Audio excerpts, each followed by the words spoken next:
చెప్తుంటారు. అరే ముద్దు, నేను టెస్ట్ చేయాలి. స్టాండప్. అరే లెగవమంటే లెగవ్వారా? ఏ లేచింది పంతులా?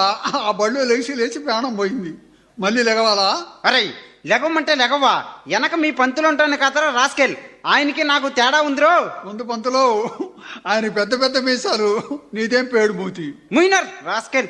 ఏందిరా పొట్ట మీద ఏదో రాసుకున్నావు? అమ్మ పువ్వని. ఎందుకురా? నేను అడగను, ఇది చూసి మా అమ్మ అన్నం పెట్టాల్సింది. ఓ యబ్బో, చాలా దాకా ఉందే. ఎన్నో క్లాస్ రా నువ్వు ఆ బళ్ళో? పంతులు ఉన్నప్పుడు 1వ క్లాసు, పంతులు లేనప్పుడు 10వ క్లాసు. పంతులు లేనప్పుడు 10వ క్లాస్ ఏంద్రా? మొన్న మోపడా? అవును పంతులా, పంతులు బళ్ళో ఉంటే 1వ క్లాసులో కూర్చునేవాడిని, పంతులు లేనప్పుడు 10వ క్లాసులో నిద్రపోయేవాడిని. రాస్కెల్, నిన్ను వదిలితే లాభం లేదు.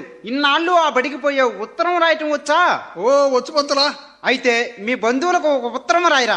రాయలేను, మోకాలు నొప్పి. దున్నపోతా, ఉత్తరం రాయమంటే మోకాలు నొప్పిందిరా. అంతే పంతులా, నేను ఉత్తరం రాస్తే చదవడానికి కూడా నేనే పోవాలా, ఎవరికి అర్థం